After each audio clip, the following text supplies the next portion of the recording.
body's not playing nice today. The neuropathy's flared up. Yeah, my legs are arguing with me for sure. Every step feels like somebody's just filled my boots with concrete, I guess. And it's rough concrete. Getting older is kind of like owning an old hot rod or Camaro.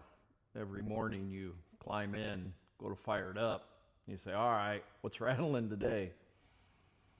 Sometimes it's the car. Sometimes it's you. Days like this have a way of messing with your head, I guess. When I'm hurting and in pain from my neuropathy, I tend to withdraw a little bit. My mind doesn't rest. It goes looking for something to latch onto so that it doesn't have to think about the pain. I was up early today, long before the daylight, because sleep had already decided it wasn't interested. So like probably thousands or millions of other people, I started doom scrolling YouTube. Nothing else to do. Wanted my mind to go the other direction. And I ran across this young guy watching old footage from the 80s. It was nothing special. Just old footage. Just people Christmas shopping at a mall somewhere. But this young guy, he was fascinated. He kept stopping the video. He's like, nobody's looking at a phone. He's like, people are talking to strangers. I've never had somebody do that with me. Kids are walking around by themselves with siblings. Nobody's got earbuds in. There aren't self-checkouts. They've got cashiers and cash registers making all these weird noises. And I'm sitting here thinking, buddy, that's not history. That was a typical Saturday. Then it hit me. He wasn't reacting to a shopping mall. He was reacting to my childhood, maybe your childhood. And it got me wondering why so many of us Gen X guys, I guess and gals too, are wired the way that we are. I guess one of the things is we answered the phone without knowing who was calling. As a kid, we were maybe thrust in the middle of an adult conversation. We left the house on bikes with one instruction: be home when the sun goes down, or be home when the streetlights come on. That was the entire game plan back then. If we got hurt, somebody looked at us for about 3 seconds. And they asked, can you move? Can you move it?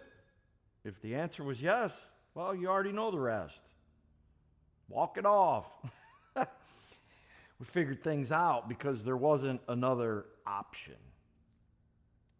We were figuring life out. And when something broke, there wasn't a YouTube video or a Google or anything online explaining it step by step. You either found somebody new who knew more than you did, like a neighbor or a friend or a relative, or you started just taking it apart. Hope that you could remember how it went back together. Man, I remember doing that so many times. Hope I can figure out how to get it back together. Sometimes I fixed it. Sometimes I learned an expensive lesson. Either way, you learned. We used and folded paper maps. We waited in line to use payphones. We had to memorize our friends' and family's phone numbers. Why? Because we had to. And if you wanted to know something, you went looking for the answer. It wasn't right there. You couldn't just tap it into a phone. Nobody carried the world's information around like in their back pocket like we do nowadays. Then life just kept showing up. We faced the Cold War. We watched the Challenger explode in school live. 9/11, years of wars, layoffs, businesses closing, the housing crash. Now our parents are getting older and kids are growing up, trying to understand artificial intelligence. Man, all this after growing up when the most advanced thing in our household when we were kids was the microwave oven. You know, the point isn't that our generation was better. Every generation gets its own battles. I just think ours learned something different. We grew up without constant reassurance.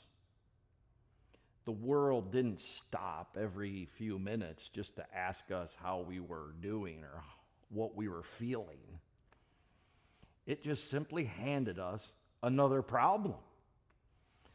And then life expected us to go figure it out. So the thing about Gen X, we adapted. And somewhere along the way, we stopped asking, why is this happening? And I believe that we all started asking, all right, what needs to be done now? What's next? And how? Maybe that's why so many Gen Xers quietly just keep showing up. We go to work. We take care of our families. We meet our responsibilities. We carry more than we probably should. I know we do. Not because we're tougher than everyone else.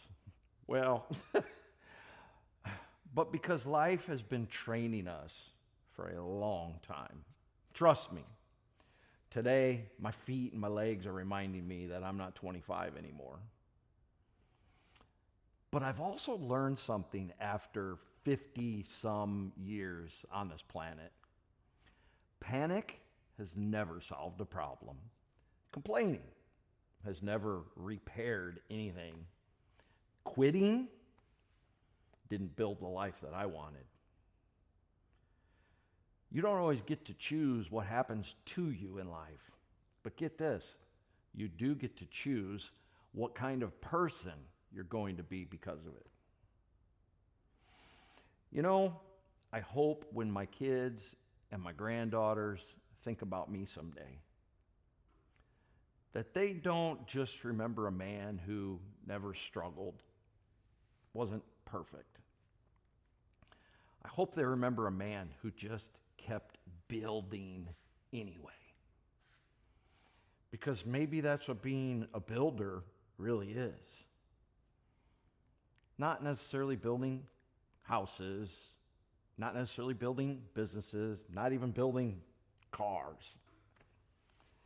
It's building a life that stands firm when things get hard. That's my garage talk for today. And if this reminded you of somebody you grew up with, or maybe somebody you're becoming, share it with them. We'll talk again soon. This Papa Rod out.